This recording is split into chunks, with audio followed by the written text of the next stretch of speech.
गोजोन्थों नोंथांमोनखौ आंनि गोसो गोरबोजों बरायग्रोनानै लाग्रोनाय थाबाय। बे बुब्लियाव नोंथांमोननि गेजेराव आङो बेखौनो लाबोनो सानदों। दिनै मानगोनां उखिल गगैया बेसेबा गिदिर बाथ्राखौ बुंदों। दिनैहाय उनजों जोजाब्लाबो सिगांजों सौजाब्लाबो दिनै प्रमद बर'आ डक्टर हेमन्त बिश्व शर्मा बा बिजेपि सरकारखौ जेबो बुंनो हाया होननानै दिनैहाय उखिल गगৈ बिथाङा बुंदों। दिनैहाय प्रमद बर' दैदेननाय सरकार इउपिपिएलआ मानि थाखाय जन्म जायामोन रायजो राजाफोर बयबो मिथिगौ। बड'लेण्डखौ मोजां दाफुंनायनि मुङावहाय बड'लेण्डखौ बासायनायनि मुङावहाय इउपिपिएल दोलोखौ दानाय जादोंमोन आरो दिनैहाय बिटिआर सुक्तिखौहाय नैबे इउपिपिएल सरकारानो लाबोनाय जादोंमोन रायजो राजाफोर। दिनै बे सुक्तिखारिफोरखौनो दिनै बिजेपिआव थानाय मानसिया दिनैहाय नेशनेल पार्टिया दिनै जोगारनानै दिनैहाय गासैखौबो कब्जा खालामनो थाखाय थांगासिनो दङ रायजो राजाफोर। बिनिख्रुइ देरसिन बिसिबां लासिंसिं बाथ्रा दङ रायजो राजाफोर। दिनैहाय मानगोनां उखिल गगैया बुंबावदों एजिपि अखम गण परिषद जे पार्टिया जाहैबाय जोंनि आसामनिफ्राय बिदेसि हाथाव बे माबाजोंहाय मुंखौ लानानै उथुल बरा बिथांमोनहा नैबे एजिपि पार्टिखौ दानाय जादोंमोन।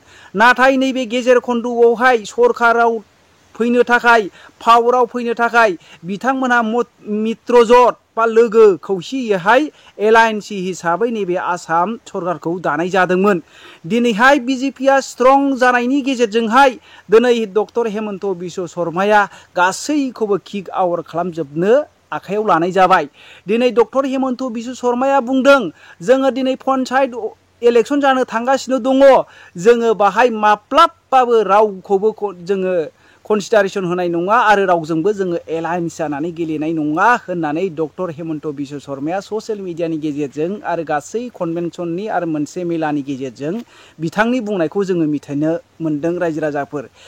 दिनैहाय बिटिसि हाथाव होननायनि जे थांखि बिथांखिखौ लानानै एजिपिआ जेरै जन्म जादोंमोन, बिथांमोनहा नैबे सरकारावहाय पावाराव फैनो थाखाय बिथांमोनहा खा आयेनावहाय गुबुन जायगानिफ्राय हिन्दु मानसिफ्रा फारसि मानसिफ्रा फैनो हागोन होननानै बिथांमोनहाबो नैबे बिजेपि सरकाराव एप्रुभ होफानायखौ जोङो नुनो मोन्दों रायजो राजाफोर। दिनै मा जाखो?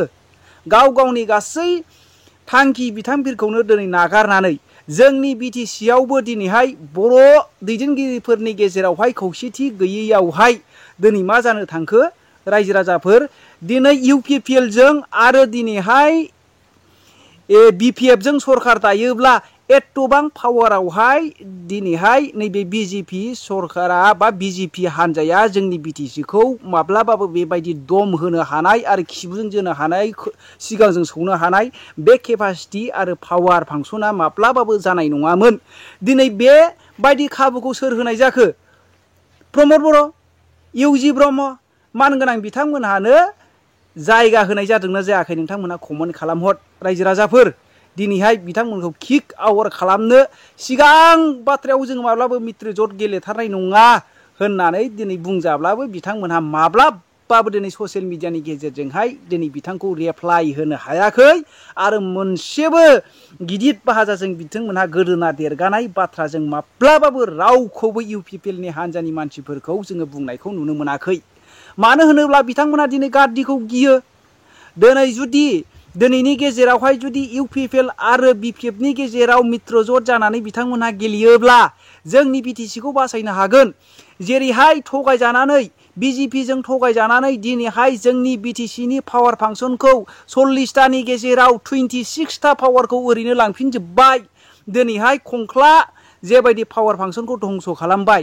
दाबो दिनै बिजेपि हान्जाया बुंगोन नैबे थांनाय समावहाय जे न'फोर होदों, अरुण'दय होदों, बोराय बुरै पेन्सन होदों, बिजेपि सरकारासो होदों, बिजेपिनिफ्रायसो मोनदों होननानै बिथांमोनहा बुंनो थांगासिनो दङ रायजो राजाफोर।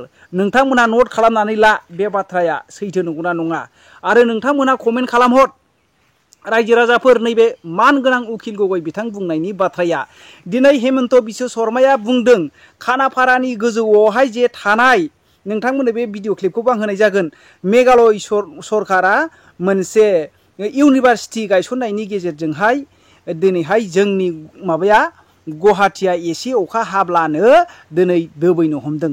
गावनि जुदि मोनसे जोंनि स्टेटनि केपिटेलखौनो जुदि बासायनो हानाय सेफटि खालामनो हानाय दै दानगारनो हायै बेबायदि चिफ मिनिस्टारखौ दोनस्लायस्लाय रायजो राजाफोर दिनै बिटिसि हाथाव जोंनि आसाम बासाव इउपिपिएल हाथाव जोंनि बिटिसि बासाव बे बाथ्राखौ बुंनो गोनाङा जोंनि खुगा खुगा फैनांसिगौ। रायजो राजाफोर जोंनि गोसोफ्राव माइन्डफ्राव जानांसिगौ।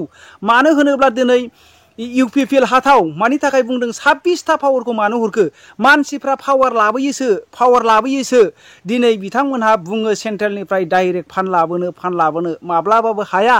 दिनै माबानायनि अनगायै जिसिबां सिगां दिनै मा होनो पावारखौ लानानै हाग्रामा महिलारि सार बिथाङा दिनैहाय बिथाङा दादोंमोन। दिनै बे पावार फांसनखौबो बिथांमोनहा दिनै प्रलय बा धंस खालामलांनायखौसो जोङो नुनो मोन्दों। रायजो राजाफोर नायदो गुवाहाटि सिटियाव मा जादों। रायजो राजाफोर सानसे अखा हाब्लानो आंनि बियादै सासे गुवाहाटियावहाय कलेजावहाय थाङो।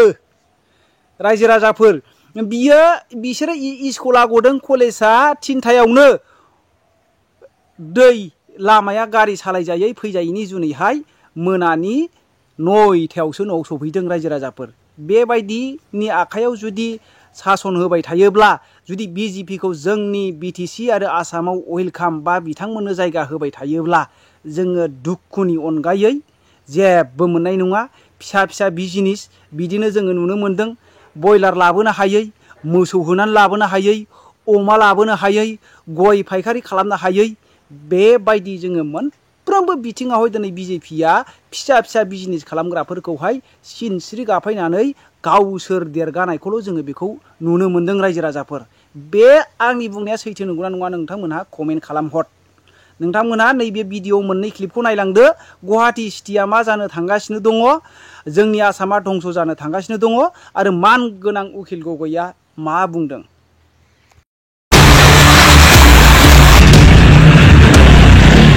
কৃত্ৰিম বানত বিপৰ্যস্ত গুৱাহাটীবাসীৰ দুৰ্দশা কমা নাই। আজিও লাট মৰাৰ পাছতো কিন্তু প্ৰমোদ বড়োৱে একো ক'ব নোৱাৰে, অতুল বৰাই একো ক'ব নোৱাৰে। বিজেপিয়ে আচলতে ইউপিপিএল আৰু অসম গণ পৰিষদ দুইটাকে লাট মাৰিলে আৰু সদায় ডাঙৰ পাৰ্টিবিলাকৰ এইটোৱে স্বভাৱ, যেতিয়া যি সময়ত প্ৰয়োজন সেই সময়ত খটুৱাই আৰু যি সময়ত তেওঁলোকৰ অৱস্থা ভাল হৈ যায় বা যি সময়ত তেওঁলোকে ক্ষমতাত থাকে সেই সময়ত লাট মাৰি দিয়ে।